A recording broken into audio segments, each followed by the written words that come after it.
Welcome to the Community and Economic Development Committee. I am John Weddleton. Big training. Ira Berman. Dean Jason Kempson. Here you want to go there. To go around, we got all them. Jed Smith with the Alcohol Marijuana Control Office. Kerry Kerrigan. Go ahead. Francis McLaughlin, Planning. Kerry Kerrigan, Alaska Marijuana Industry. Erica McConnell, Alcohol Marijuana Control Office. Bob Klein, ABC Board. Gary T. Fulton, Mary Kane. Erica Wilburn, Brown Judge. Hanson, Alaska Char. Dave Husky. Dave Whitfield, Planning. Cassie Marlowe's Clerk's Office. Katie Robinson, Mid-County Community Council. John Robinson Wilson, Market Valley Ski Area. Sherry Austin, Now Community Development. Megan Bosky. Forrest Dunbar. Pete Peterson. Christopher Constant. All right, thanks. So we have this agenda in front of us. Work around here. Okay, A is broadly stated potential state regulation change projects regarding liquor licenses. Boiling that down is there's an issue with Arctic Valley that Chris Constant is more attuned to, so he can introduce the topic, and Eric and Bob can maybe add on to it. You guys want to sit up here in these chairs?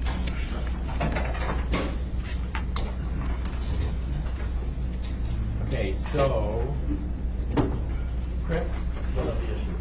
Good morning. Oh man, there are issues. I have issues. We know.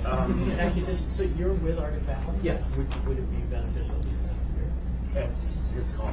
If you'd like, there's a chair up here. And so for the meeting, we'll go around. Largely, it's a discussion of staff and assembly members, and if anyone else wants to speak, go like this, and I'll put you on the list, and we'll work our way through. Thanks.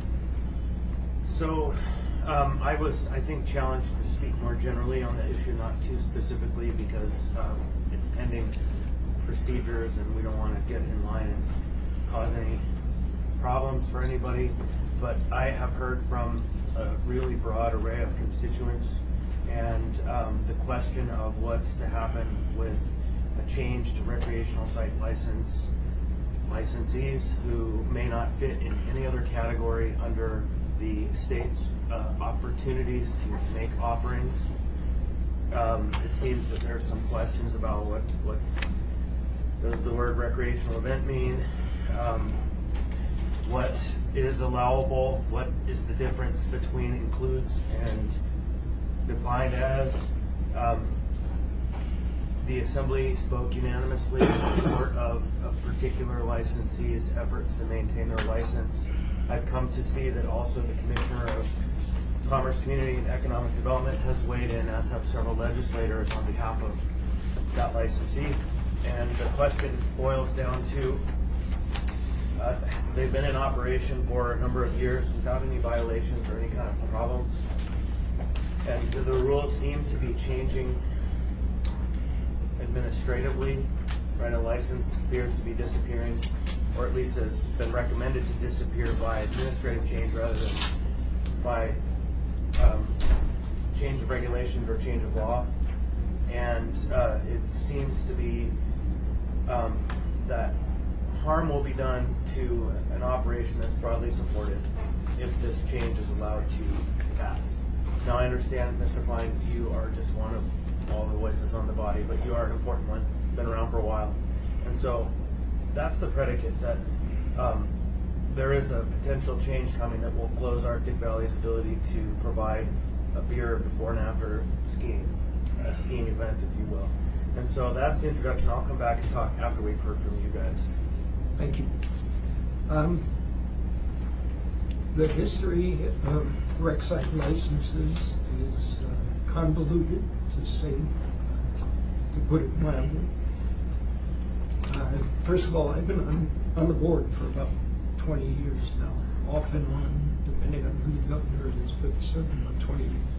And the history of how we did rec site licenses has changed dramatically.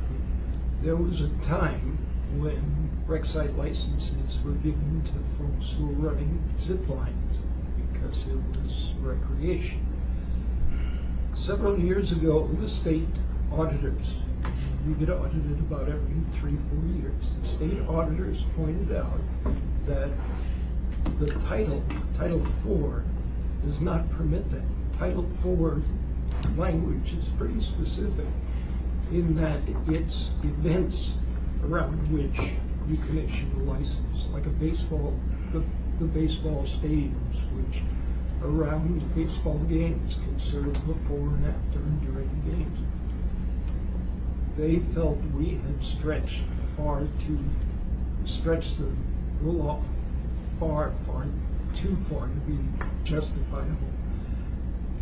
At the same time, there was a major effort to rewrite Title IV.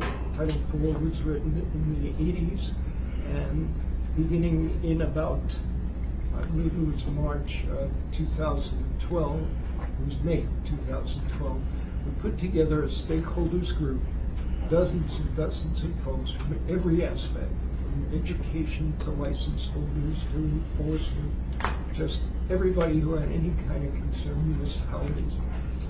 And we went through the various types of licenses. When they came to rec site licenses, it was kind of agreed that we had played too fast and loose. But what this committee did recommend was anybody who held a rec site license would get 8 years.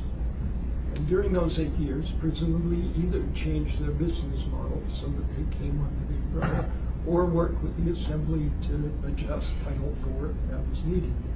But no one could see where the language in Title IV permitted this wide spectrum of licenses. Unfortunately, Arctic Valley is in that group. And so the real question will be, as it comes before the board, is should we continue to work with them, or is this license no longer applicable? I can't speak for the board. I would rather not claim that I've had an ex parte conversation when the issue comes up. But as far as background, as far as where we are, I would be delighted to help you. I do want to point out that Title IV rewrite was SB 76, which didn't make it through the legislature. We're very hopeful it will make it through this next session. And again, that has an 8-year phase out for rec site license. Question? Could I add one thing? Yeah, please. I just want to clarify that there's no administrative power that I have over this license. You know, the authority to renew or to expire the license rests entirely with the board. And so while it was my recommendation to the board that sort of raised this issue, I have no authority to have any control over whether or not this establishment continues to be licensed. Ira? Hey, Bob, good to see you here. Question for you. You mentioned that there's other organizations, it's not just the Arctic Valley folks that are affected by this 8-year. Can you give us some idea who those are? It's a wide spectrum. It's bowling alleys, it's zip line operators, anyone who is issued a rec site license where they're not specifically doing events, sporting events. An event is like you said, a baseball game. Yes. Is an A event. series of baseball games, a So- series of races, auto races, that kind of thing.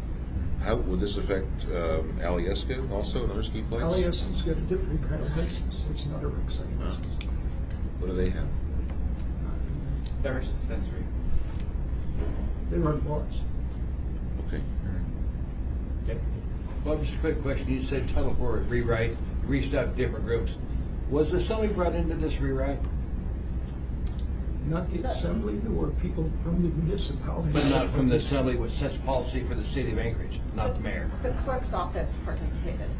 But not anybody from the assembly.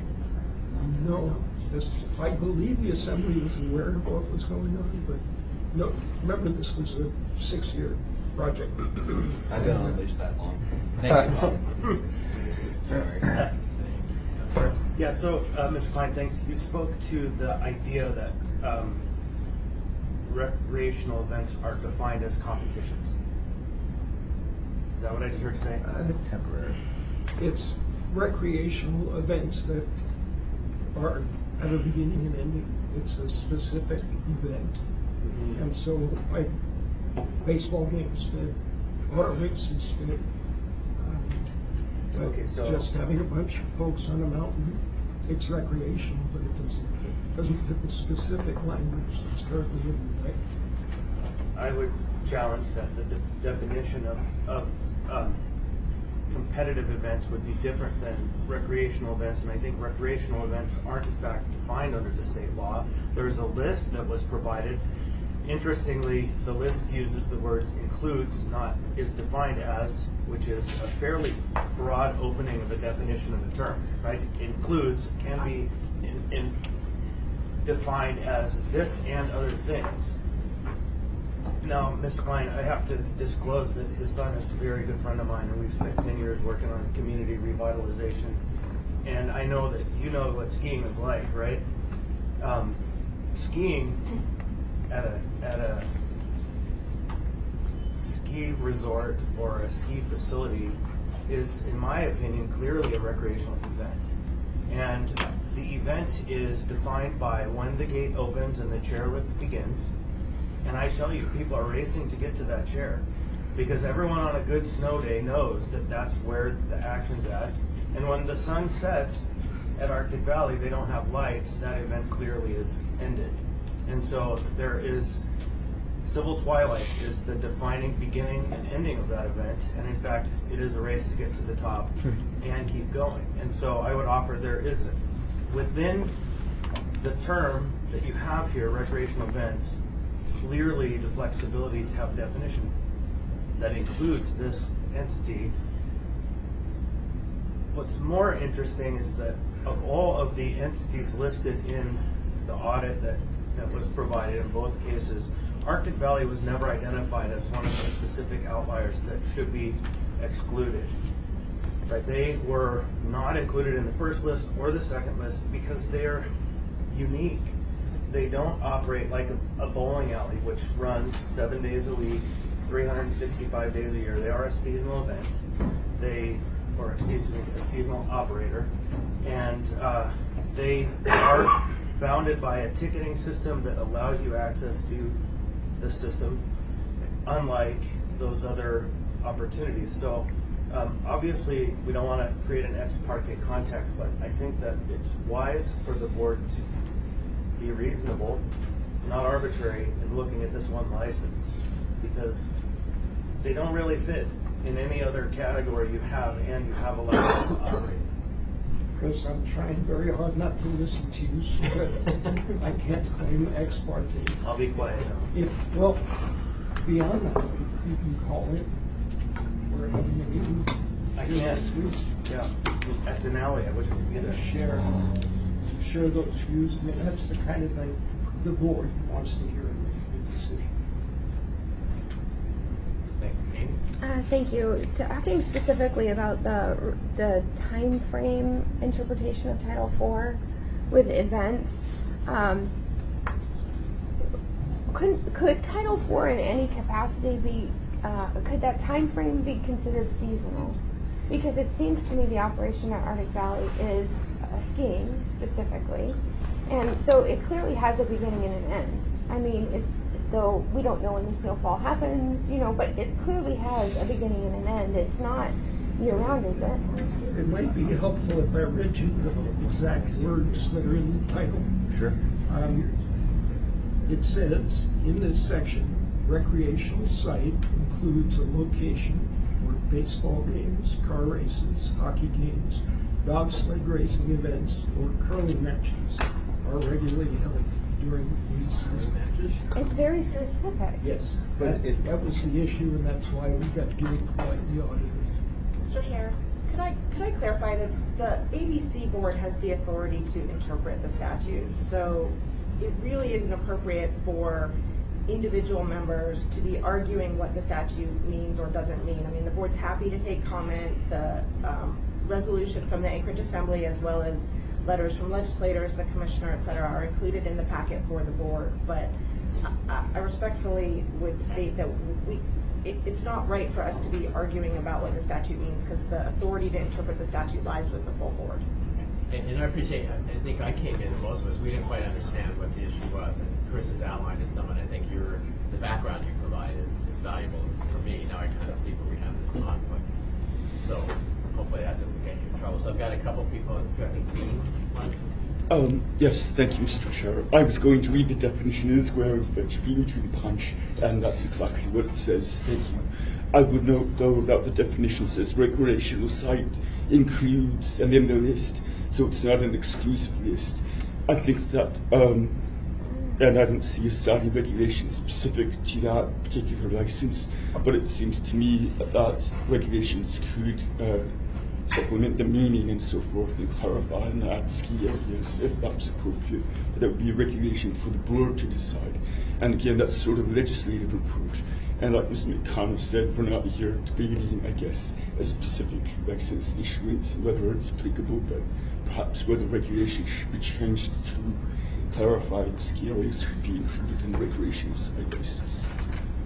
That seems to be the issue in front of us. Yeah, I had two questions. The first is, so you mentioned this SB 76 rewrite. Would it have the SB 76 rewrite passed in the form it is currently before the legislature, which I'm not familiar with, but I assume that you are?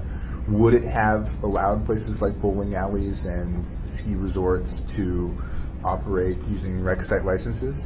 It would have given them an 8-year window, And then it would have gone away. So it would have The language converted. in the statute was substantially the same as the current language. The name of the license was changed, but the definition was the same. And anyone who didn't fit the definition was given that. And it changed, and it converted this list to a exclusive list, because if it said includes but didn't spell out what was included or not, then how could it have directed? How would people have known if they were one of the ones that was going to be closed in 8 years or not? Because that would have been completely up to your interpretation.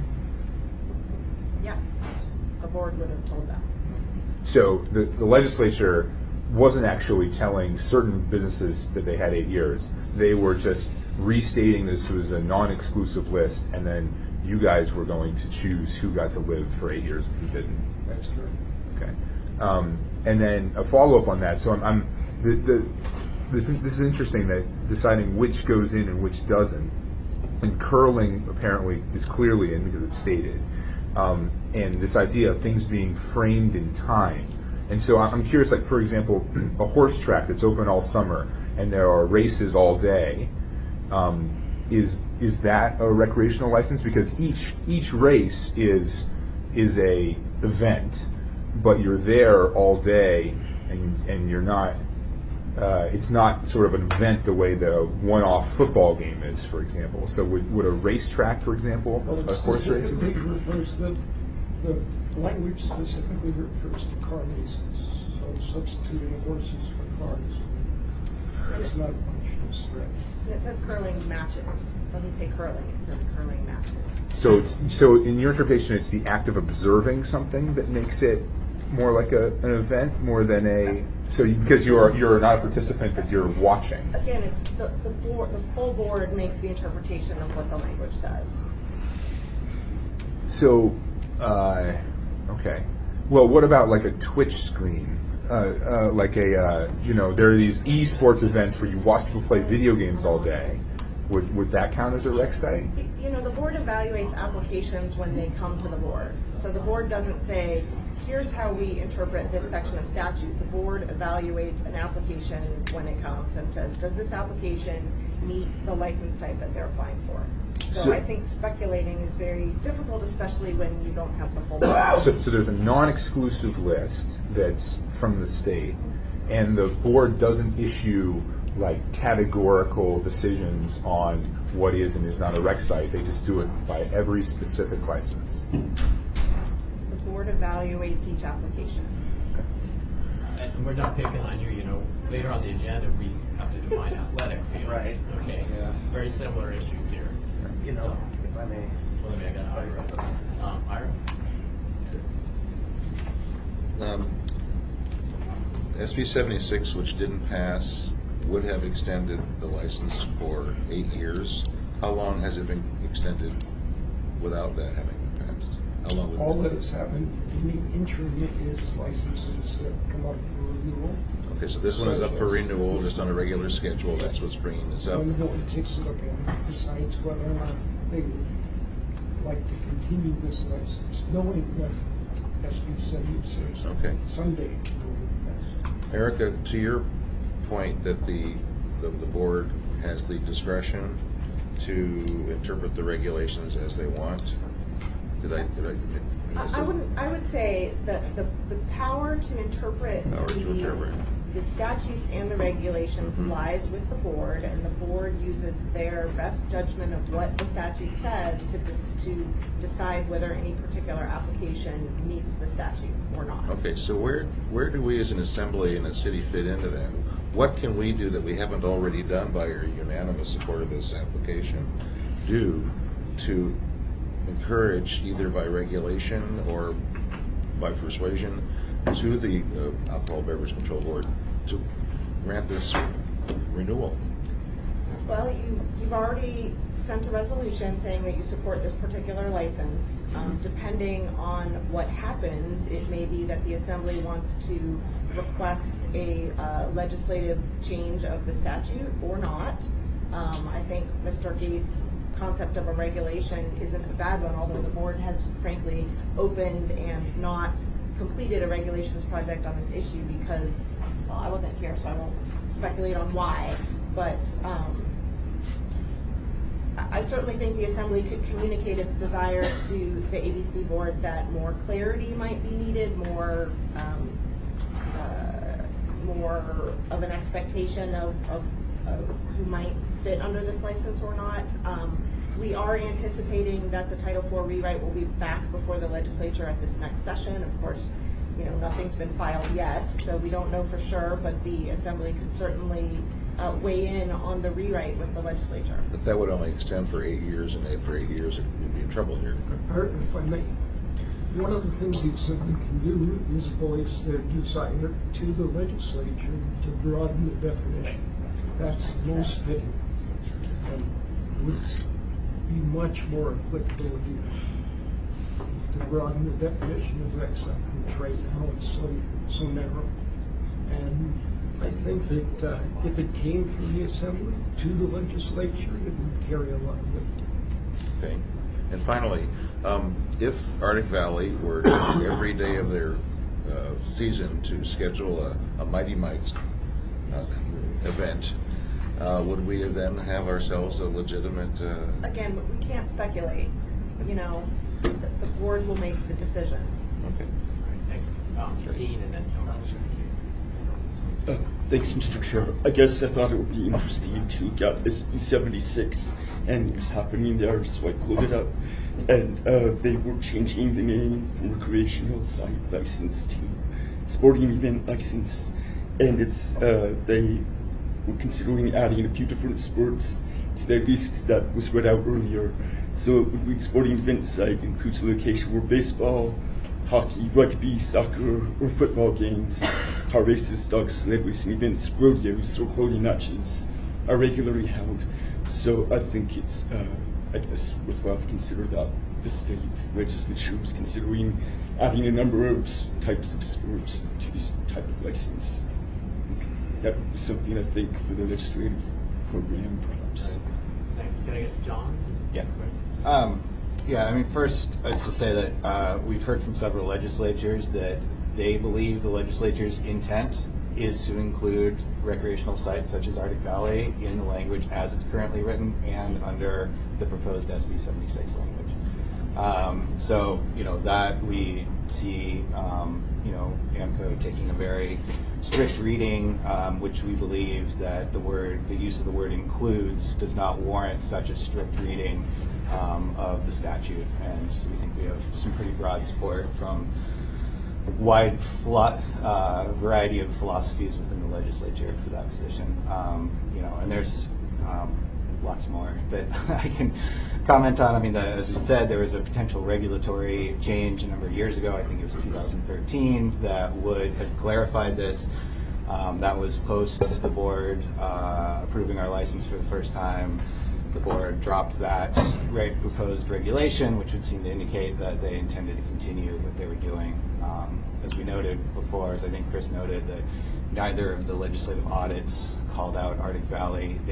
Both those audits were mostly concerned with facilities such as pool halls, and bowling alleys that operated full-time year-round instead of as a seasonal license, which is required specifically in statute. And those are places that just frankly should have a bar license. You know, they operate year-round. That's clearly in statute, not what this is intended for. And finally, legislative audits are not supposed to represent the intent of the legislature. The audits are written by a CPA. They're not specifically endorsed by the legislature as direction for a, as direction coming down from the legislature for state agencies. If the legislature intended to change the statute, current interpretation or current practices, the method of doing that is to pass a new statute. I just want to get clear on something. So you have, I mean, you could go get a regular liquor license, but it's really expensive. Well, I mean, in theory, I guess we could probably go out and get a bar license, but we have no desire to do so. It would not make sense for an operation that we were open a grand total for skiing, snowboarding, and tubing of 46 days last year. And it's just too much money. There were, I don't know, $250,000 or something. I have no idea. But it would be, what would our, payback be on that, right? 100 years. And a recreational license is free? Or? No, it's, I don't know offhand, $800 or something like that. I mean, comparatively, it's inexpensive. But yeah, I mean, it's, and the director has acknowledged that we don't qualify for any other type of license under the statute. And that's precisely because we're a recreational site. Okay, good. Thank you. Francis? I didn't bring a copy of Title IV with me, but is there a seasonal license or some type of other alcohol license that has a clear, good fit for, other? Mr. Chair, I just want to clarify something about the most recent audit, and I did speak to the auditors about this issue. As Mr. Klein stated, we get audited by the Legislative Audit Division prior to the legislature extending the sunset of the board. I think the Assembly has a similar process for some of its boards and commissions. And the auditors look at all of the operations of the board and the staff, and they do make recommendations. In the particular issue of the rec site situation, the auditors selected 10 licenses to evaluate, and they specifically said the fact that they determined that the 10 licenses they selected in their judgment did not qualify under the statute says nothing about the remaining licenses that they did not evaluate. So we can't conclude just because Arctic Valley wasn't on that list of 10 that the auditors are saying anything about it at all.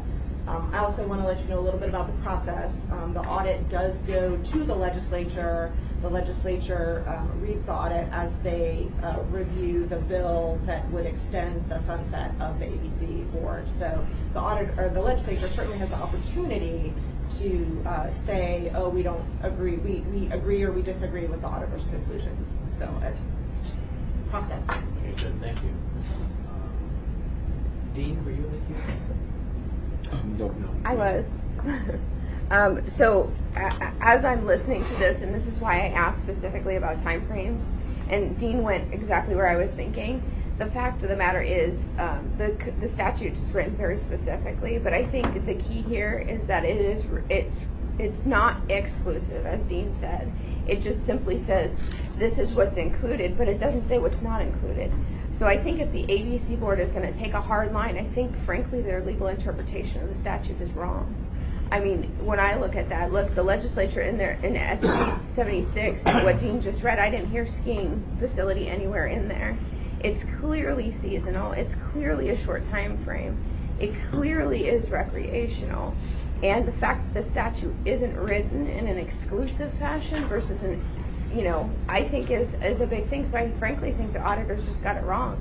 I mean, I've sat on the audit committee since I've been on the assembly, and there's multiple times when I read an audit where frankly I disagree with staff, or I read it and I say, okay, the auditor found this, but let's look at the intent and it's fine. And the fact of the matter is we have to have people with working, thinking beyond just what the paper says. And I think in this particular situation, I don't know if it would be helpful, but maybe from the committee's perspective or something, I would be totally fine. And I don't know, because we've never done this before, if one of us assembly members and maybe our assembly council went to this meeting and try to give our pitch how we see it from the Community and Economic Development Committee's perspective. I don't know if that's something you guys think is a good idea or not a good idea, but to me, I think Dean's explanation, it might just satisfy the board. So when is the meeting? It's next Tuesday. It starts at 9 a.m. It's being held in Denali, but there is a call-in number for people to participate by phone. The number is on the agenda. It's on our website, and I can send it to whoever. I'll just put it out there. If I can get excused from the meeting, I'll totally go to Denali. Ain't gonna happen, Amy. Well, Arctic Valley is in my district, so. No. Come on, come on. I'm more than happy to do it. So I mean, is this a motion? Hold on. Yeah. Just one last thought. And this comes from one of the legislators who wrote in that when the legislature proposes a bill or fails to act, what that means, the proposed bill that does not pass, is that the status quo is in fact the intent of the legislature. That if they haven't changed the law is what it was the last time they changed it. And so what that leads to is that, in fact, this is reasonable because previously it was an issued license, and it's reasonable that it continues until the legislature speaks, unless there's a regulatory proceeding that actually makes the change. I think to anybody who operates a licensed business, if without a change of regulation or without a change of law, an interpretation can be made that shuts down swaths of businesses, that is a de facto lawmaking procedure that is unfair to, it's arbitrary, unfair, and unreasonable to the licensees in general. And it's coming to you next. If it happens here, it's coming to you next. And so there's a reason we have regulatory proceedings with public process, input, and deliberations and rulings.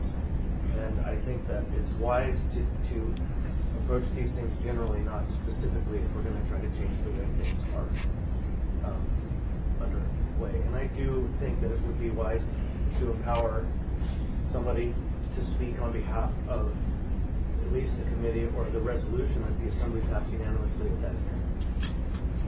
So do I make a motion for that? Dick had his hand up. I'm not sure what. Sorry, so your would be to read that resolution we have. And give comment on the matter. I'm not reading the resolution. They can read it. Yeah, no, I get that. But what I'm hoping to do, maybe if we can't go, I'm hoping to have, and as a personal assembly member, I'll ask Dean to help me anyway, just draft a letter, just basically saying this is our interpretation, and the fact that the statute includes this, it is non-exclusive, is clearly non-exclusive of other things. I think, I don't know, that's the argument that I would make. Basically, just say it's not exclusive, it's inclusive. Right? And this is a seasonal. Right, just because it's not listed doesn't make it prohibitive, because the statute doesn't specifically exclude anything. It says that 76 didn't pass. Yeah, but it is a seasonal business. I mean, I don't know, Dean, what are your thoughts? Yeah, there's seasonal recreation business. The current statute, not SB 76, is what he read out as earlier. So I think I can make the same argument based on current statute language of this list. And there's a Latin term for that legal argument, but I'm not going to attempt it because I might get it wrong. So that is a valid legal argument to make. That you have a list of things. It's not exclusive. It could include similar things in that list. Do you remember first? No. How many lawyers are on the assembly? You guys can't come up with this. We another one joining. Yeah, Sure. I think we need a lawyer. Yeah, Harvard lawyer, I'm sorry. We need a Harvard lawyer. Okay, so you essentially have a motion here, one to say, just highlight that it's inclusive, not exclusive, and that a ski resort is clearly seasonal. It's clearly seasonal, and it's clearly recreational. It should fall within this definition. Johnny, so there were only 46 days you were open? Correct. What's 46 days? It's mighty small. Nobody for a small business. I think it's a rational argument, and I would hope they would be receptive to it. So I think we have a motion. Yeah. Second, any opposition?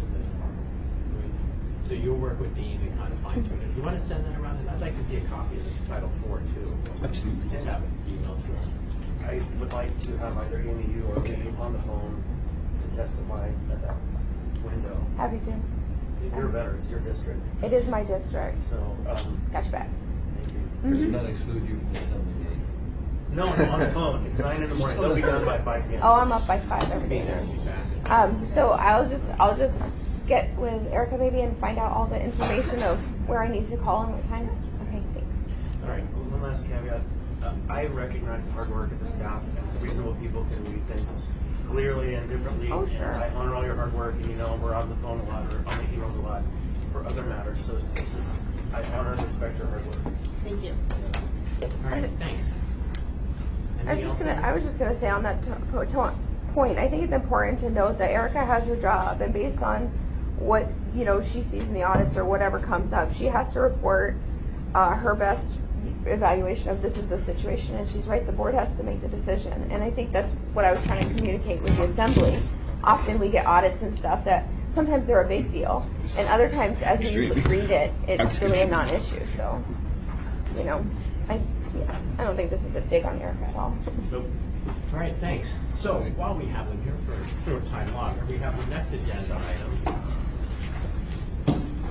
Pam here? Your Pam? From over there. Okay, good. There's Pam? Sure. Well, so you'll be one of several may want to comment on this information. So feel free, if you want to speak, just raise your hand. We'll discuss it. But they're here only for when? How long? I have till 10:15. Oh, we got time. I can stay Okay. as long as we need. So we have been looking at a potential ordinance regarding area-wide restrictions on liquor licenses, not just wine. And it was prompted because we've gotten a little more active on restricting activities of certain liquor stores, and that makes the one we just restricted not very competitive with very close neighbors who might be in the same business across the street. sometimes across the street, who may be contributing for the same problems. And the problems tend to be things reported by different citizens and community councils of street drinking and litter and et cetera and so on. So we're saying, well, if we impose it on one, maybe we should do it the whole area. And that's the genesis of this. So have you read it? I have. Okay. I think question for you is this something, if we acted on this, we protested a license because of restrictions that might have been imposed, would this have meaning to you? If I can take that question, this is within the purview of the assembly. You can put conditions on any license that you're going to approve, pass on. If it is a valid condition, we will not knock it down. We won't find that you're arbitrary, capricious, and unreasonable. It does raise some issues. The first one is who's going to enforce it. And we're not in the business of enforcing specific regulations such as this.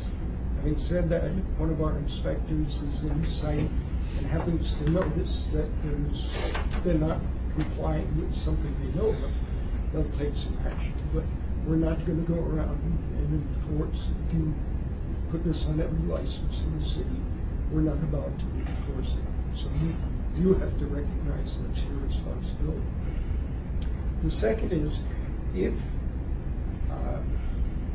you don't have your license holders agreeing to it, they might come before us and accuse you of being arbitrary, capricious, and unreasonable. So it behooves you to sell this to your license holders. But if you wish to put this in, and if your community will accept it, then as far as our board is concerned, we're fine with it. I do want to tell you that back in the 80s, I was running the Oakley kegs. This was before Safeway bought cars. I was running the Oakley kegs, and I negotiated similar restrictions with the assembly. Ruth Moulton, I know some of you remember. I remember Ruth. She was in Fairview and for my store on Campbell Street. We decided we would accept these conditions. And I want to tell you, had very little effect. Very, very little effect. It was a feel-good. It was a lot of work for us, but we were happy to comply because it was a request from the community to take and impose this citywide.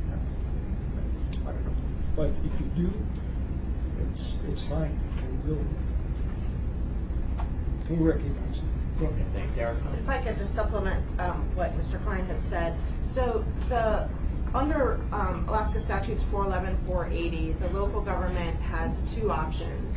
You can protest the issuance of a license, or you can request conditions to be placed on a license. This appears to me to be the latter, that you want to be consistent in requesting conditions be placed on certain license types, apparently in certain geographical areas that you're going to determine. So, as Mr. Klein said, the board is, it's incumbent on the board to place those conditions as requested by the local governing body, as long as the board doesn't determine that the conditions are arbitrary, capricious, and unreasonable. And then it also says specifically, if a condition recommended by a local governing body is imposed on the licensee, the local governing body shall assume responsibility for monitoring compliance with the condition. So that's, I just wanted to clarify that. I think the only issue that concerns me about this resolution is it does say for the assembly to establish operating restrictions, and that seems to not really recognize that unless you're proposing to put the conditions on the conditional use or the special land use permit, it's really the board's authority to put the conditions. So what you're talking about is being consistent in requesting that conditions, or what I think you're talking about is being consistent about requesting that the ABC board place conditions on a license. Those are my only thoughts. Eric, if I may, Erica raises an excellent point in that in talking about conditional use or special use permits, it's now called, that's your purview. Other than to recognize that you require one, and for us to make sure that license applicants coming before us have achieved it. The conditions or the way in which you care to impose is strictly your purview. However, if I could speak, kind of putting on my old hat as well as my new hat, the special land use permit is really more about land use and isn't really operational. So in some ways, these fit better as license conditions rather than special land use, in my opinion, having been in both worlds. Well, we ran into that. Alaska Alchemist, we had stuff attached to the land use permit, and it got things very complicated. Yeah. We do have things attached to it, it's very complicated. So Erica, to continue what Bob was saying, if we do this, we're going to have to enforce it ourselves, because your group's not going to do it. So we'd have to create an arm of the city to actually enforce this. Is that correct? Well, as Mr. Klein stated, we are willing, as we do our normal work, as our enforcement staff is out doing inspections and walkthroughs, we're willing to, if we see issues related to the conditions, we're certainly willing to assist in that way, but we don't have the resources to do any sort of special enforcement of conditions, and as stated in the statute, it is the local governing body's responsibility to enforce. Recall that the entire license fee for each license is returned to municipalities to assist with Title IV enforcement. We can't control how you decide to use that money, but because we give you that money, we certainly expect some Title IV enforcement. Thank you, Erica. Thanks. Chris? Yeah, Dick, I think that it doesn't necessitate creating a wing of enforcement. I think what it requires is setting a policy that are, like most of our code enforcement issues, are complaint-driven first, so the communities that are demanding these changes and other councils have some responsibility for being the eyes and ears, and then that comes to the proper venue, which could be just once a year, twice a year effort of code enforcement or some other entity rather than creating a whole new division. So I think we could manage this internally without the threat of a whole new government arm. Chris, if we add things to what code enforcement does, More staff. it reduces the things they can do. I get that. And so it's a matter of balancing the interests, but I don't think we have to create a new enforcement division for. We need to figure out how much money we get from the state, the liquor license, and then find that out. Okay, so, thank you. So, I think, are we all familiar with this? We've had this on the agenda for a while. So, do we need Dean to go through this? I think we might. So if we could just, I think we have some people in the industry who were certainly encouraged to comment on it. And Pam, what's your last name? It's Hatzis, Hatzis. Okay, it's recorded, so we want to make sure we don't have to talk. So, but Pam runs 3 liquor stores, wine stores, and had some thoughts on it. Called me, so if you could go through and just kind of highlight, here's the perspective from someone who owns some stores and would be impacted by this. So my name is Pamela Hatzis. I own three package stores here in Anchorage and in Girdwood. Our main store, just a little history in case I know some people don't drink or maybe you don't shop with us, but we started in 2006 at University Mall. Then I moved the shop to the Metro Mall where we are now, and that's our main shop. We have a little shop next to REI, like a little mini, and then we've got a little shop in Girdwood. So I have 3 shops and 3 different community councils. I understand that the genesis of this was in Spenard, which I have a shop in that community council. So I'm really familiar with that body. I read this and read it to my staff, and we immediately felt like we needed to say something. And I feel like we'll be the first. I think you'll hear from other stores as well. What we specialize in is high-end clientele, high-end without being snobby. But we have a mix and match a 6-pack program at La Bodega. So you can buy individual beers, you can buy a cider and 5 beers, you can buy, a bottle of wine and 4 beers. If you'd like to make a chicken, you can buy a beer to make a chicken, and you don't drink it. Like it's really just kind of catered to, ironically, sort of the opposite of what I feel like this is trying to target. It's catered to people who drink less and drink better. So when I look through this, right off the bat, it immediately targets our entire business model. So even if this were to apply just to Spenard Community Council, it would affect our brand, because it's difficult to explain to the clientele, like, yeah, you can buy a 50 milliliter vodka to make your tiramisu at my main store, but not in this store. And we do have a really loyal clientele in that way. And we're not the only stores like that. So, I can go through it line by line if you would like me to, and explain a little bit more. We have just a few restrictions. I think that might be worthwhile. Sure. You're the store owner and you're dealing with a container having a capacity of 18 ounces or less. Does this make sense in your industry? In fact, the industry is moving farther and farther from any of this really making sense. The 18 ounces or less, one quick example I have for that is cider. Cider is a very popular product right now, and it's gluten-free, it's small batch usually. It comes in 500 milliliter bottles, which is 16.9 ounces. So do German beers, German and Czech, most of those come in a 16.9 ounce, 500 milliliter bottle, and they're sold generally individually. Belgian beers, they cost $8 for a tiny bottle, and they're 330 milliliter, and they're sold individually. How much per bottle? About anywhere from $6 to $15, really. Yeah, Belgian beers are expensive for good reason. So that first one there, I feel like is really it's illogical. Cans or bottles containing 42 ounces or less, with malt liquor and an ABV content of 9.9 or more and under $4. I think putting pricing on anything is going to be tough, and I know we spoke about this a little bit on the phone, but it's outdated in 2 years, and you'll have to keep revisiting the pricing structure. So that doesn't make a lot of sense to me to include pricing. So if I could just stop you there, when we're putting pricing in there, you have a higher end clientele who's willing to pay more for beer, and we're looking at How do you stop somebody who can go out, hold up a sign for half an hour, get enough money to go buy something cheap to drink? Mm-hmm.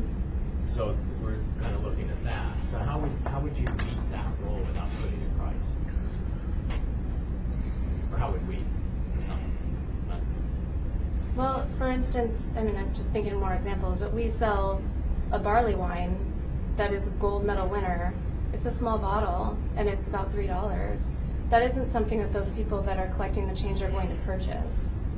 They're just simply not. So I don't know exactly how to answer your question because I'm not marketing to those people, so I don't know what will work for them or not. The next one, B, no wines or fortified wines less than $6 may be sold or offered for sale. Again, the price. 6 packs of beers less than $6. Alaskan Brewing Company, for instance, and they're not the only ones, but when they get to a point where they're about to hit their expiration date, they'll offer them for a low price and say, will you help us? La Bodega, can you help us by selling these for $4.99 a 6-pack? And we don't usually do that, but other stores do. So again, glass bottles of products. This one is my staff and I, we didn't really know what to make of this. Glass bottles or products shall not be sold if plastic container options for the same product are available locally. Like, I don't see. I think that's a litter issue. If they're drinking on the streets and they toss the glass bottle, they got shattered glass as opposed to plastic. Not that we're not concerned about plastic. We'll be eventually. But that was the reason for that. Is that it? So would that be an issue in your business? Belgian beers come in plastic or glass containers and you need to choose? Or? We would never choose to carry, I'll never say never, but I cannot think of an instance where I would choose to carry and market a plastic bottle versus a glass bottle. And it's just like an aesthetic thing with the buyer? Quality and aesthetic. Yeah. Mm-hmm. No single serving of an alcoholic beverage other than beer or wine may be sold or offered for sale in a container having a capacity of 50 milliliters, commonly known as miniature shooters or airplane bottles. So that, again, goes back to your average, like, home cook, who just wants to make a recipe and they don't want to buy a bottle that costs $60 to make a one-time dessert, So there is a market for that. Having said that, I actually only sell that size in our Girdwood shop. It's the only one that we feel like makes sense for our model. But it would be nice to be able to offer that in Metro, yeah. The wine in cans was a new product that just came out last year, and that's kind of creates a problem with these regulations too, right? Yeah, letter B, no wine or fortified wine. Champagne in cans too, or something. Yeah. New products all the time. Thank you for offering that, yeah. Alternative products, alternative packaging is a huge up-and-coming market. Box wines are better and better. We have cans of wine that we can barely keep on the shelf. They're wonderful. They're from Idaho, they're from Oregon. They're really nice. And some of them are sparkling, so that would be under letter B. We wouldn't be allowed to sell those. Thanks. Yeah. That's the products or individual containers. As I said, almost everything we sell as an individual item. So we basically would be just going through a lot of stickers. Do you like price label everything? No, we don't. We do not. So if you were to label, so we have some discussions on that. Is that what kind of staffing issues? Is that a huge cost? Mm-hmm. Yes, that would be a major cost for us. And we've had, kind of on the same topic somewhat, we've had to already increase labor costs because of issues in the community due to a lack of police force. We now have to have a person stationed up front at the cash register at all times. So I've essentially added a staff member to every minute that we're open during the day. So adding something like this, yeah, that would, because they couldn't really effectively do anything else while you're tagging every single bottle, so you're looking at it, you wouldn't be able to really do any other job while doing that. Yeah, I guess, again, I'd just like to reiterate, this really would affect La Bodega, like, really would. The majority of our clientele come to us for exactly what this would restrict us from doing. So. All right. I remember when you presented at the Spenard Community Council, and your case that you made was, we're not like those other liquor package stores, and that what we do will not have a negative impact on the community. And we all agree to that. If we change these things to accommodate just your store, in fact, it will have a negative impact on the community. So I put that out to you. We've given you sort of a special license to do special things. You're different. We understand that. But we have a much bigger problem on our hands that we're having to deal with. So I'd like to see if we can come up with compromises that work. I'd like to see if we can do that, but know that we made it a special exception for La Bodega because it was different and it would not negatively impact the rest of the community. Mm-hmm. Well, we aren't the only store, though. I will throw that out there. There are other stores on our level in Anchorage now. There maybe wasn't back when we applied for that Could be, license. right? Yeah, but we're not alone anymore. Great, thanks. Boris? Yeah, so I've expressed my skepticism in the past about these kind of things when you were dealing with specific license about, if you restrict one kind of liquor, does that really, or alcohol, does that really have an impact on the community? In the special cases that we have looked at, where the community council and at least the last two times, the provider, I said the vendor, they've reached a compromise. They've come up with a list and they've been able to apply those. And I voted for that because it was a good example of people working together within that community council. But I understand that creates an equal protection kind of similar feel, that kind of concern when it only applies to them and only doesn't apply to others. But I think what this testimony has illustrated is that when you take those same specifically negotiated terms and try to expand them to a larger area, you end up with a lot of unintended consequences. Ironically, I also think that this testimony and a lot of the other things we've seen, it's not really that we're going after small bottles or cheap wine, right? It's the behaviors that come from that you're trying to stop, right? Public drunkenness, litter. In the case of this vendor, she just said lack of police forces increase security costs, right? All this testimony actually, I think, argues in favor of your tax, Dick, ironically. That would be a cleaner way to do it. That means you vote for the tax one. Well, I mean, it's interesting, right? One So, way or the other for us. well, it's interesting. If we reach in I'm a and use hard these no. kind of specific, these kind of specific restrictions, it's like squeezing air in a balloon. I think you'll create all these other problems. But if you're trying to use the municipality to reduce the actual problems themselves, like litter and like a police force, a tax is a more equitable way to do it. And I thank the industry for its testimony in favor. I'll just speak to that if I could.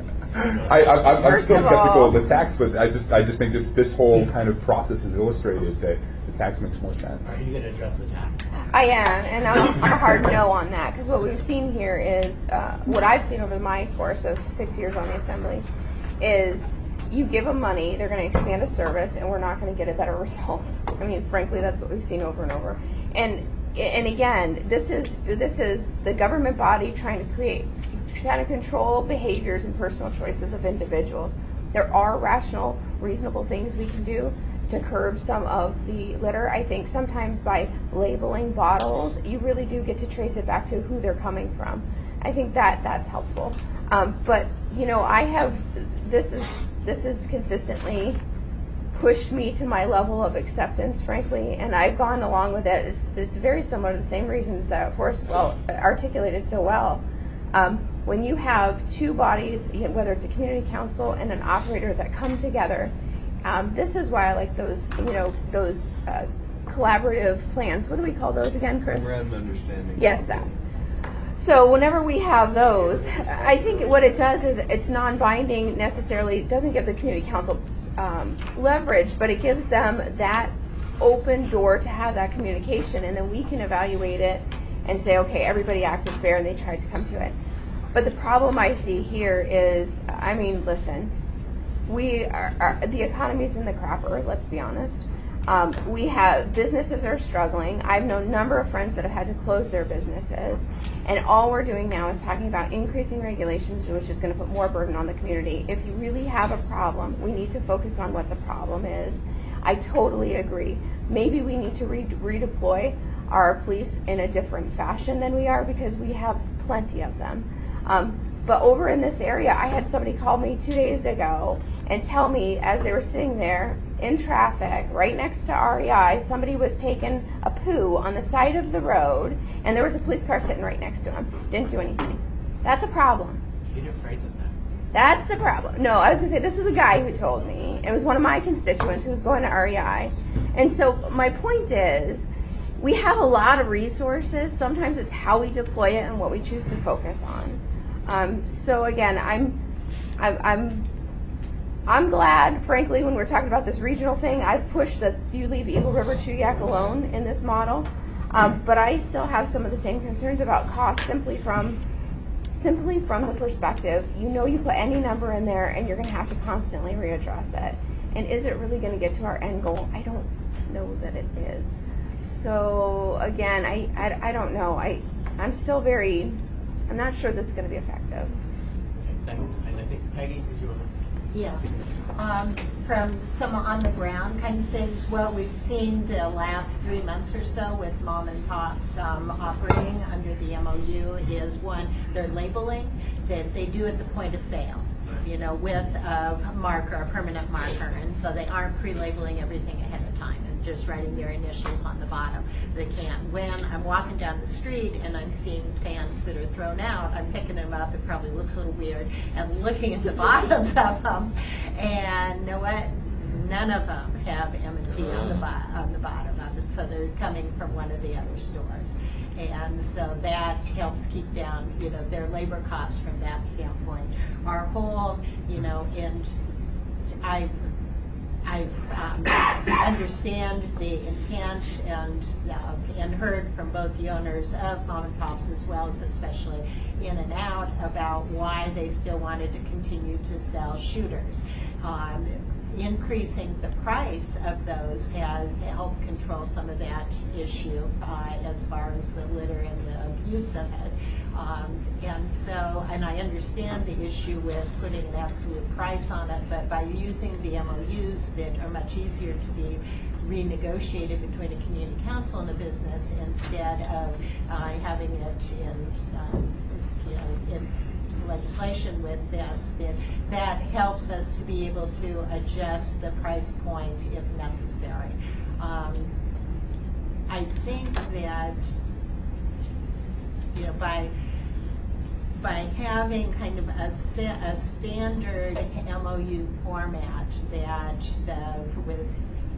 to address the similar issues that we're having throughout Midtown and parts of Spenard, and that if we just use those consistently, starting from the community council and from those businesses where it is a problem, where they are catering to more the street alcoholics, and when those come to the assembly, that if you agree with those, and so that we keep it more on a local level, I think it avoids some of these unintended consequences.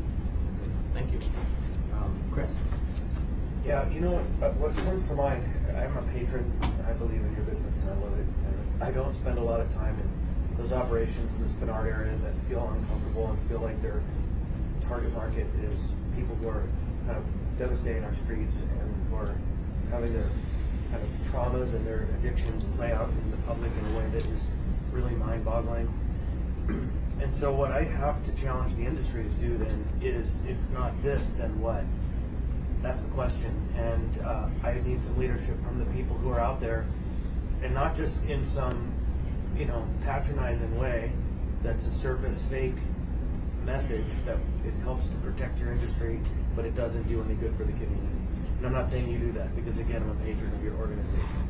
I believe in what you do. So that's what I challenge the industry to do. If not this, then what? Because we need to do something. And I don't know what that is, if not this. Can she address that Yeah. quickly? Yes. But it's not, again, it's a broader question. Yeah. Bring people together. Have them make it. Go ahead. Well, just a thought as I was listening. I'll share with you that we had an opportunity in Girdwood recently to move our shop. We're located at the base of the mountain next to, like, kind of on the same side as Alyeska, that part of Girdwood. And we had the opportunity to move it to Town Square. And we explored the idea, my husband, my staff, and I, and we knew that it would increase sales. And that shop, it does okay. But we knew our shop would increase sales by like 3 to 4 times if we moved down there. But the more we talked about it and threw it around, we decided it wasn't worth the risk because we sell the individual mix and match. And because we do that, if we had moved to the Town Square in Girdwood, we ran the risk of people abusing our business model. Does that make sense? Yeah. Yeah, so we decided that it wasn't worth the risk for us to expose ourselves that way. And that would have been on us, and then we would have had to deal with the consequences of potentially someone buying for their underage friend or walking around and becoming inebriated in downtown Girdwood, which is exactly what's happening in Spenard. So we made that choice as an individual licensee. And enforcement does exist. It really does. Like if you see a licensee that's violating the rules, I think it's just a simple call, and they have to send somebody out. The AMCO board has to send someone and investigate. So there are rules that do exist. So I would say the first step potentially is just knowing what those are and knowing your rights to have those enforced. But as far as this draft goes, the one thing I could say that we could meet you on is the stickers. I can find a way to make that into a marketing opportunity. And I have no problem, I have no worry that our bottles are going to be found. Our bottles, cans, boxes, etc. are going to become a problem. So that's something we can get behind. But yeah, hopefully that's been helpful. So yeah, appreciate that. It's the least common denominator we have to work towards. It's got Dick and then D. Amy, I appreciate your passion for the economy, but my concern is the neighborhoods that are in crisis right now, citywide, we have a problem with this. And that's my main concern. It's not so much the businesses, but the effect on the individual neighborhoods. That's what we've got to clean up. If it takes this type of legislation, that's what it takes. So we've got a problem in our neighborhoods. Midtown, like Spenard, is a problem. I want to remind you, public drunkenness is illegal. If APD is choosing not to enforce the law, again, we have laws on the books that are not being enforced. Police officers are driving right by at times, probably because they're busy trying to, deal with other crime, I'm sure. But for them. Yep, I know. On Tudor Road, Tudor and Lake Otis, there's always people standing in the safety corridor. Yep. Cars going each side of the person 50 miles an hour. And you have to see police officers stop and escort that person off the safety corridor. And I've tried to get the chief of police, second chief of police I've tried to work on, and they don't have the time to do it. That's a different So somebody gets hit. I have a little narrative for that, though. It's important that I stopped a burglary on a piece of private property. APD came, and I cleared the property with the officer, but before we were done in half an hour, the individual who was arrested for burglary was walking away 4 blocks away. And so arresting someone for being drunk in public is a ticket. That's like the net effect as we have it right now. I know where your position is on that. And Yes, you do. And hide this up because I got Pete, who I'm sadly sorry to cut you out of order. And then I do want to give a chance to some of the industry people over here as well. Pete. Thank you, Mr. Chairman, and I wanted to give a little historical perspective on this. States, localities, municipalities have been trying to legislate a way around overconsumption for decades, maybe centuries. When I was growing up in the state of Iowa, their legislature decided that they were only going to allow beer with 3.2% alcohol content. That was how they were going to try to control overconsumption. Unfortunately, or fortunately, depending on which side you're on, Wisconsin and Minnesota sold 6.0 beer. And so if you were within an hour's drive of Wisconsin or Minnesota, many people would drive to those localities and bring back truckloads or trunk loads of alcohol of a higher content to sell to their friends and make money. And so it was rather ineffective. And then, unfortunately, I know we have a problem, and we're trying to figure out a way to find small solutions to those problems for neighborhoods, and I understand that. I'm just wondering how effective it'll be. Right, thanks. Dean? Oh, yeah. Thank you, Mr. Chair. I wanted to share a few points as the drafter of this ordinance. And first of all, I think that it's the liquor industry's most complex regulated industry. I think of all the different layers of conditions and rules and enforcement. This amends our Title 10 in the English Code. It doesn't ask for conditions to be placed on the license, but it's more regulation that's permitted under AS 42110, which allows municipalities to regulate sale, consumption, as long as it's not consistent with Title 4. But violation of these would be a basis for protest under 411, 480, under A. And I think the difference is what we've been doing is providing the license at a time approach with an MOU, and this is instead taking the approach very similar, putting conditions, restrictions on sale, but on a zone approach and also not based on the license renewal cycle.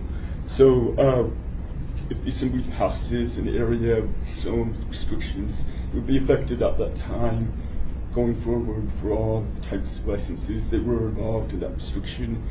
If we do it one licensee at a time, we'd only be able to request conditions similar to those we've read here be added every 2 years to a single licensee.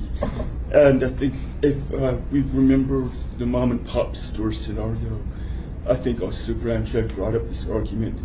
If we do that one license at a time, so you can't sell airplane-sized bottles or 6-packs under $6, it applies to a single licensee. And down the road in the same area, you know, maybe serving the same chronic inebriates is another liquor store that doesn't have the license renewal for another year, that isn't subject to those restrictions. And that brings the argument that it's arbitrary to apply restrictions to a single licensee. The problem you're addressing is allowing a whole area. So that's sort of one legal reason that I think this area based restrictions is a better approach. It wouldn't arbitrarily single out a single licensee for restrictions while leaving the others down the road across the street open to operations we're trying to restrict. So kind of second, I wanted to just point out the structure of this ordinance. 1050-45 was already in the current section that had restrictions in the downtown community council area.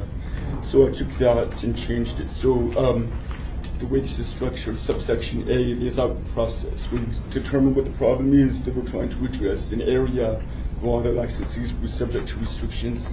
Subsection B was intended to be sort of a menu you could select from. So which of these restrictions we want to apply within an area. It's not applying to anybody until an ordinance is passed that adds another subsection here. So subsection C is the downtown community council area. If you were going to, for example, do a Spinard, chronic inebriated zone or something with restrictions, you'd have to pass another ordinance making subsection D, defining the area, what restrictions actually apply. Subsection D wouldn't apply when this ordinance passes to La Bodega or anybody else. Wouldn't apply until you go through this process in A to establish an area. So I just wanted to make sure that was clear. I guess listening to the discussion, maybe it's not that wise to have a list of items to choose from. Subsection B, we could eliminate B entirely. Just have the process and then downtown and other areas. And you know, as we go, as we address an area, come up with restrictions based on precedent rather than based on menu and code. So if there's anything else I can help to answer to clarify what I've drafted here, I'd be happy to. Skeptical and otherwise. Thank you. for it? I have a, oh, sorry. Q, yeah.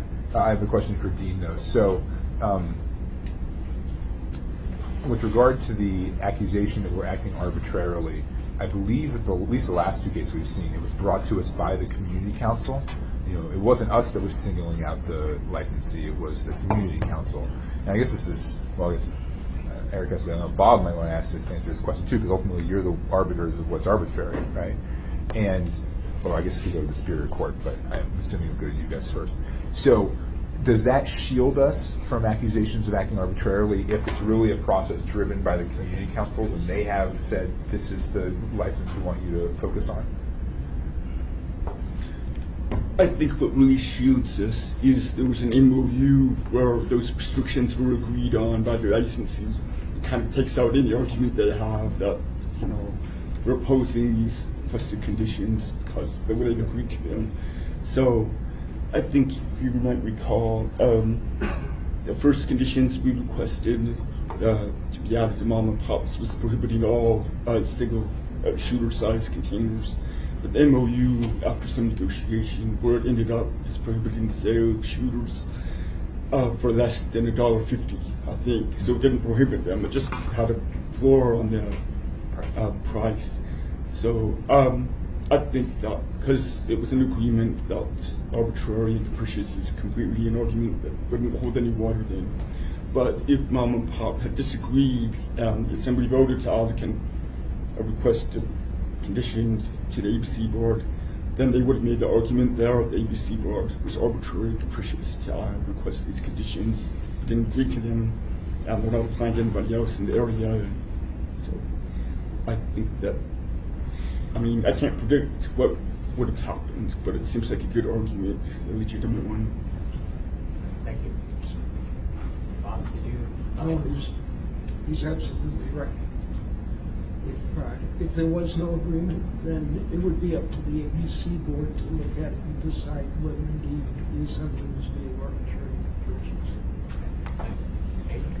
capricious. My question is on the same line, Dean. It's if we have, take this Spenard area where maybe you have 3 package stores very close to each other.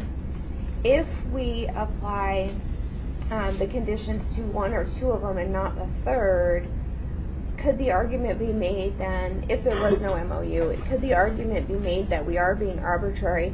I tend to look at these on a case-by-case basis.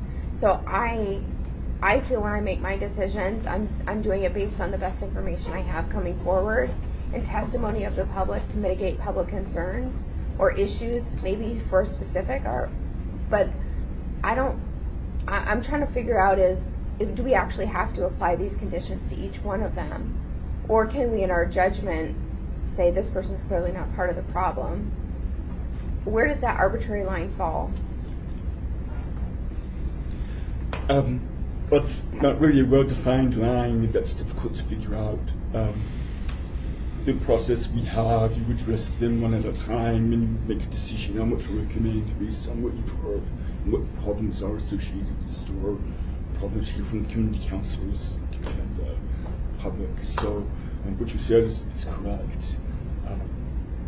I don't know if you listen to certain testimony and find that one store's no problem, to apply restrictions to the other 2, if that would hold or not. That's really difficult to foresee and how that would play out at the ABC board. Almost comes down to who's got the better lawyer. It will be argued on the individual basis. And if I may follow up, when the ABC board is considering these arbitrary arguments, because I'm sure you hear them probably frequently, do you consider the local governing body, their deliberations, the questions they asked, what process they went through in order to decide, or do you just look at the resolution? You've struck on what we consider most important, and that is whether the issue got a fair hearing at the local level. The documentation coming before us just describes a portion of it. So we're very interested in whoever the license holder was at his or in front of the assembly, that you folks really considered all of the factors. And just my last question, When you're looking at arbitrary and capricious from a lawmaker's standpoint, one of the things in our code that says, there's one little line, and I don't remember the words exactly, but basically it talks about if this is not in the best interest of the community. If for some factor that's not delineated in law, if there's some other issue that is going to make for an adverse impact on the community, that's something that I consider. Do you recognize that? That is the most important consideration when we look at any license. Is this being operated in the interest of the community? And that's the most effective argument against the license. Okay, thank you. Very good, thank you. So I've got Ira and Forrest, and then I'd like to kind of go down with anyone in the industry who wants to speak. So can we wait just a moment, let the two assembly members go? And we're supposed to adjourn in about 8 minutes, and we have something I've been anxious to hear from is the definition of athletic field. I know, and Chris left too. He's the other side. Is he of it. gone? He He'll be is. back. I got my pen, so I'm sure he'll be back. So go ahead, Ira. One of the challenging aspects of this were to pass is to define what the geographic area is. I know in this particular case in Midtown and Spenard, we're trying to define a walking area where folks can walk from one place to another place to another place. Where exactly is that? And I'm wondering, in the context of the argument of capriciousness and whatnot, if we were to implement this over time, meaning license by license, we have a set of the same conditional uses, and as each license came up, and we saw that it had negative secondary effects of alcohol use, we'd impose that on that license. If in the one that came up that didn't have those impacts, we wouldn't impose them. Just, would that be considered capricious?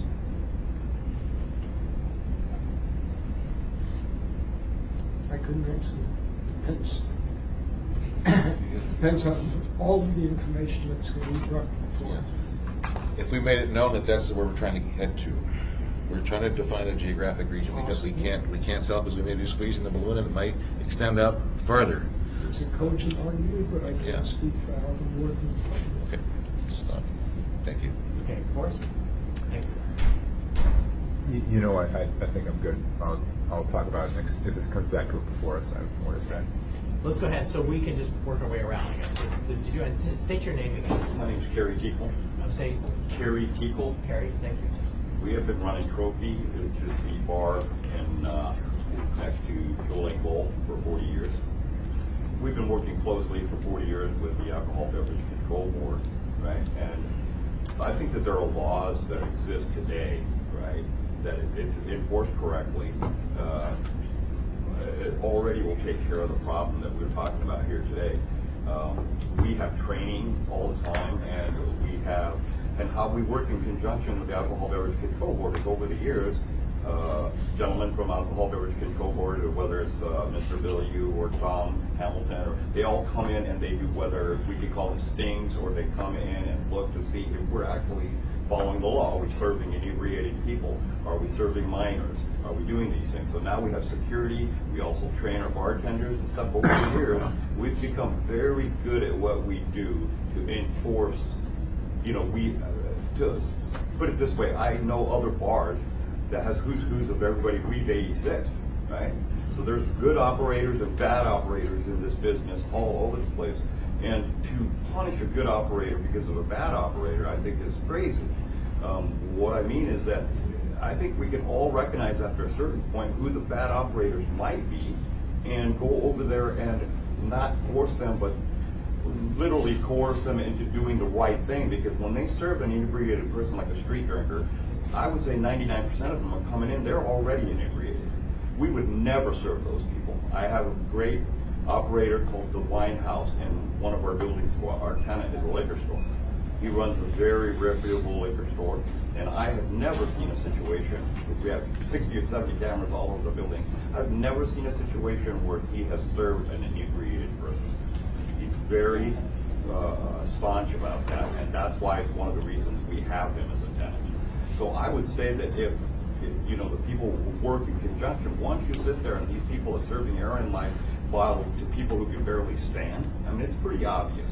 And those operators need to operate correctly. And I can tell you that, although I don't know Pam, I know her business, and I know that they would never sit there and serve somebody that's staggering into the place. They would ask them politely to leave, and maybe even call the police. If, like, that's what we do, is if that person will not give us our keys and let us catch a cab, and they walk in staggering, we will call the police and say, so, because we're not there to sit there and try to beat the guy up or hold it down, you know, but we don't serve them, and we offer a cab, and we let them know that the police, we call them. And whether the police do their job or not is not my job.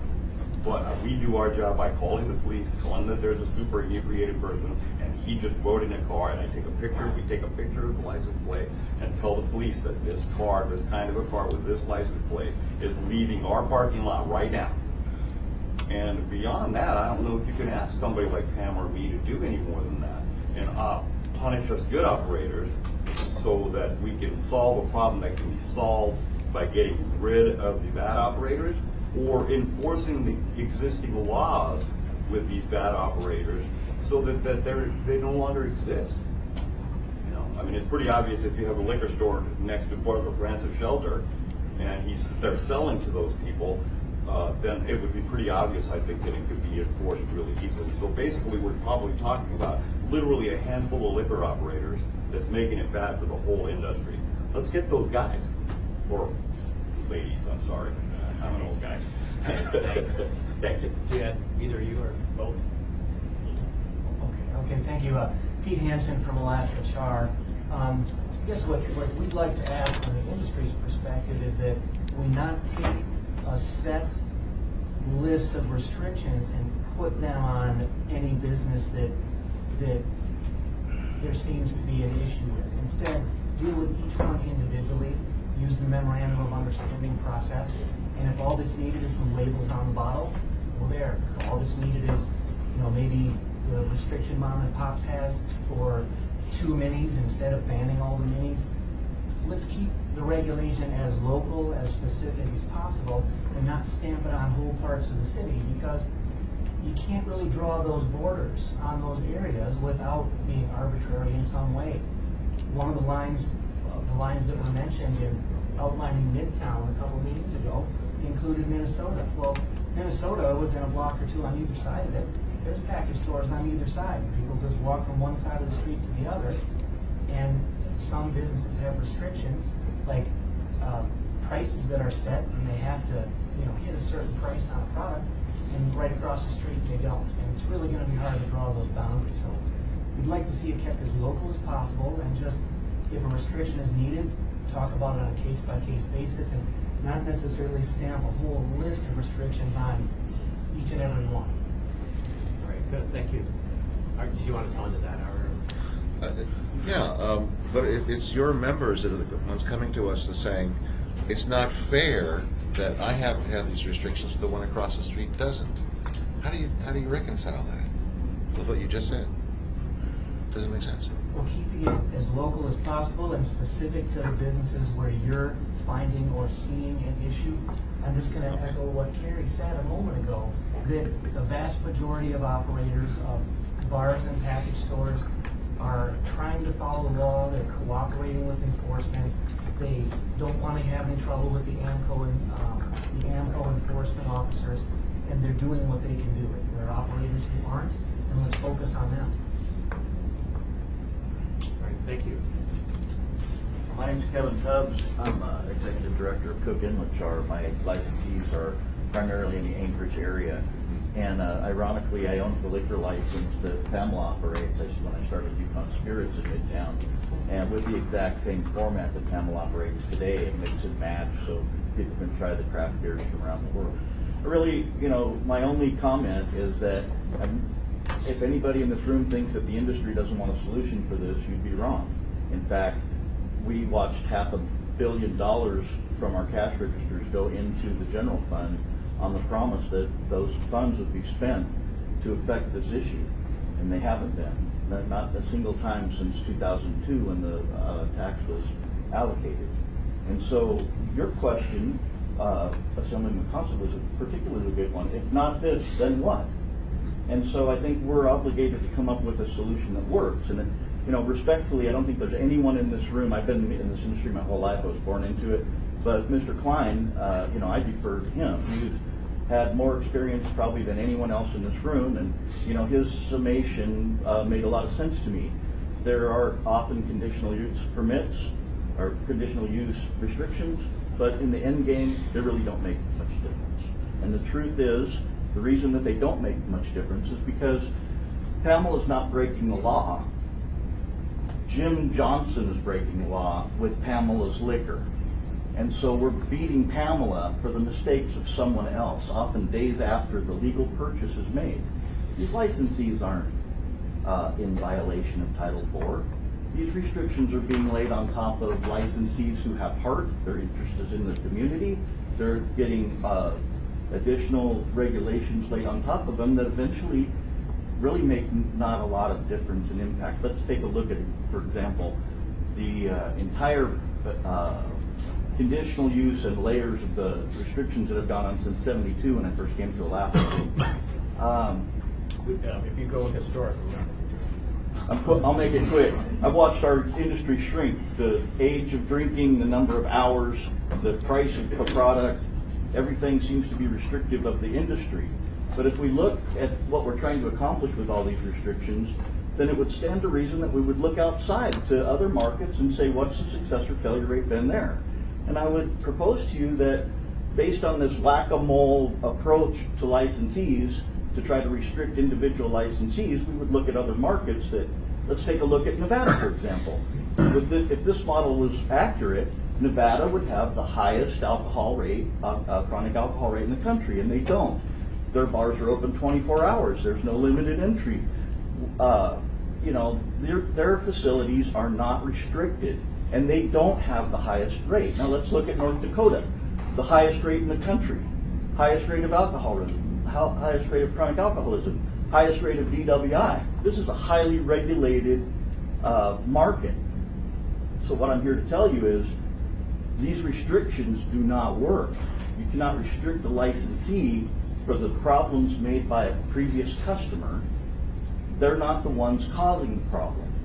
So if we want to make a difference, then what we need to do is exactly what Assembly Lady Domboski mentioned, and that's enforce the regulations that exist on the people who are the ones breaking the law.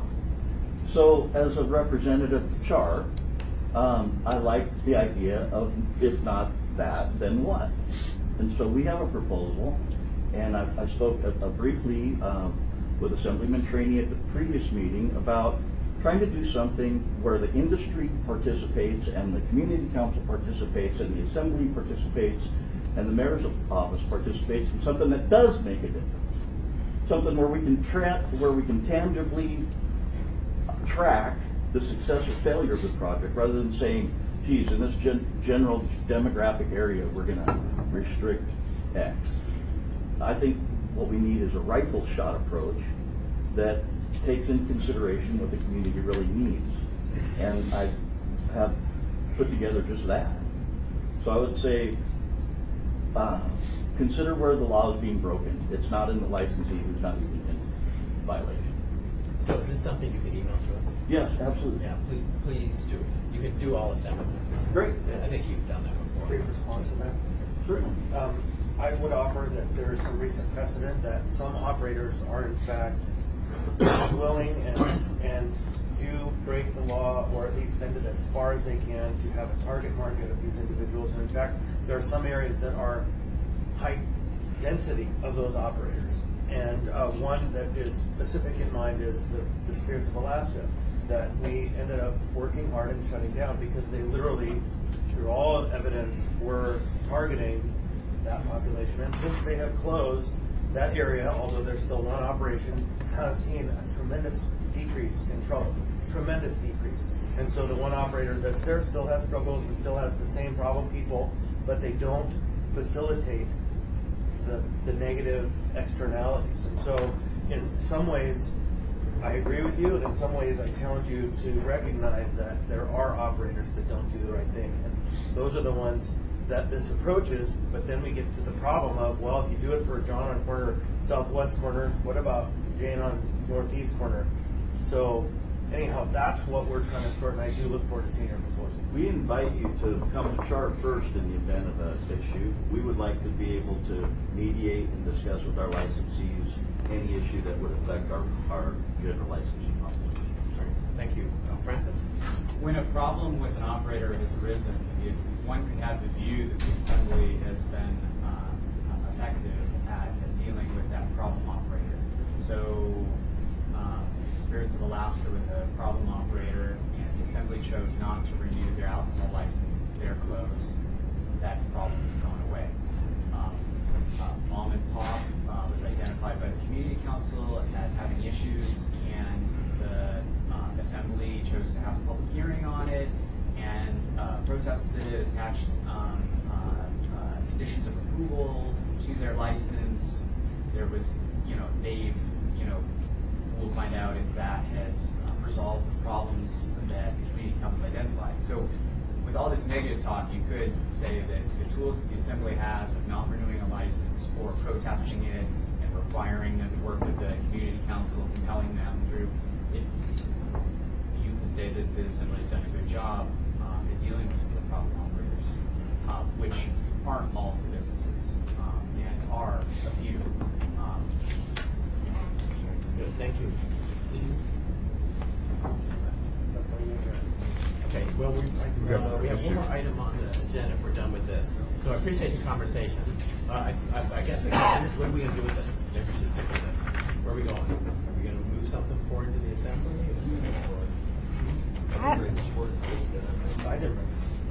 This came as a response to Mom and Pop, so we asked Dean to write something up regarding area restrictions.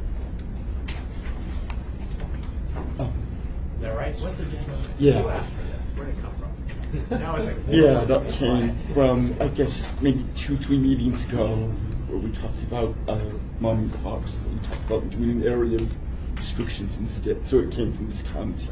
I sort of volunteered to do this project. It actually came forward from the community council's request. And Dan Coffey, right? It's a response to the procedure we went through, and so that's where this certainly wasn't. So, what do you want to do? I'd like to table it for now. And Mr. Coffey's not even here, so. Yeah, he's aware of it. I'm sure he has copies of it. He's aware. I would say hold it. Let's hear what Char is proposing and get that in our hands and have this as part of a conversation that develops so that we don't table it indefinitely. Well, I just need to put it on our tickler. Like, Yeah. okay, let's. Because I think, especially because Mr. Coffey was kind of one pushing it, I think I'd like to see his. So you want to leave it on the agenda, like old business for future agendas, then? Okay.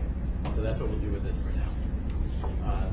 Next thing on here is definition of athletic fields. We are kind of 10:40. I think, do we have something at 11? I do. I have a meeting. Do you want I have to get deal with this downtown. quickly now? Or? We can just give a brief overview. Dean, you want to give a rundown of where we were at, where we fell? Sure. I don't really remember. That's all right.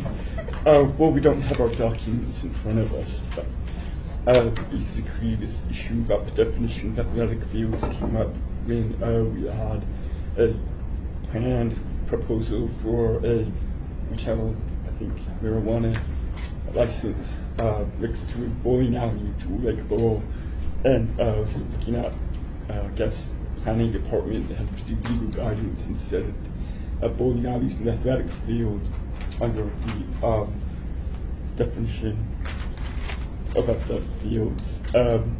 So he came to this comment saying that doesn't make sense, and we have a subcommittee to try to figure out how could we change the definition of athletic fields so it made more sense. Wouldn't exclude, I guess, a marijuana license next to a bowling alley that has some sticker and is adult oriented in many ways. So we had a discussion about different ways we could approach this, perhaps in case by case, or altering the definition of athletic field, or there was another option we might have discussed. But Yeah, I think that we should have a email circulate between the three of us. We need to remind ourselves what we recap the came. conversation and bring this back another day because we're not prepared for this talk today at this time. Can I ask something, Mr. Chairman? Please. But is there a, if there's Jana, you're here too. Is there a license that's being held up because of this particular question? No, like I mentioned to you guys the first time we talked about this, as long as you guys were, theoretically in agreement that a bowling alley probably wasn't the intent of an athletic field definition, we felt comfortable, Carrie Teagle felt comfortable going ahead and moving forward with the application. And honestly, we're 6 months away from even being heard by the control board. So we're not in a rush, but we're just, touching base and saw it on the agenda, so we're here. We did make good advancements. I think it came to we just had to get it written up, and so I think Dean's not allowed for vacation. Where we ended, where we ended up, I think, was recommending that we add to the end of the definition of event fuels. I've got the definition now here. It says it's distinctly multi-area natural turf, sand, a hard surface, and then I'm going to skip to the end. It says, but do not include open areas, occasionally or informal use for athletic purposes, lake areas that are hot mopped in winter, ski or dog sled trails. That's current code. And our recommendation is just to add at the end there, where it does not include bowling alleys or pool halls. So after discussing a few approaches, that's what we're going to do. So that would exclude We want to have a conversation about this. There were many layers to this that are important to get on the record, and we will want to. we were going to try to fit in, or areas where like Quidditch was played. Yep, but we wanted to make sure that we clarified that it was areas that are protected for the use of children are areas that are protected, because that was really kind of an area that we could all agree on. And so, but we'll summarize and be back when Dean is getting back from. So this will be back on the agenda next time. We'll leave the area restrictions on this old business as well. Okay, so that's it for this agenda. Chris has I have one thing. So, and again, don't go anywhere. So we have on our agenda some renewals at the next meeting, and they're on the consent agenda. I think it's 19. Marijuana. And so there's one that I've been really digging deeply in kind of this issue of the violations by one of our operators. There's another operator who was affiliated with them in a business relationship that was brought into the question of the violation, and it's Babylon, and their manufacturer. And so what I'm going to ask the body to do is to bifurcate that renewal and have them for a public hearing. That's not to imply that Babylon did anything wrong. It's just that the records show they were part of the proceedings that were involved with those violations. And so I want to hear from them in person. On Tuesday? No, we're going to set for a public hearing, so it'll be at the next meeting, August 24th. Chris or Jana, when is Canabasca? Are they on? They're not on this agenda. Do you know when they're coming up? I believe they're on the last 28th. Yeah, the 28th. Yeah. And so they will be there as well, but I want to make sure that we have an interview with the Babylon company before we renew their license. So we have on the record everything that was part of that process. It appears through the records that I've read that they acted in good faith, but I want to have it from their mouths to our ears. And just so everybody knows, it was the bulk sale of concentrates to a retailer, which there was emails from Chief Holster of enforcement saying it was unclear, so he basically said you can do this, but then later on we realized last board meeting that the board didn't intend for that to be done. So it was a violation, but everybody was kind of doing it, not that makes it okay. And so, yeah, we'll just have a conversation about how that worked and why. And I don't believe that it will rise to the level of a real violation or complaint, because the records show that the control office was still learning their job in 2017. And so, but for the purposes of good order, we should have a public hearing about that. Okay. But I would just, for the record, I don't represent Babylon, so definitely notice them. I don't know. Anything else? All right, thank you, everybody.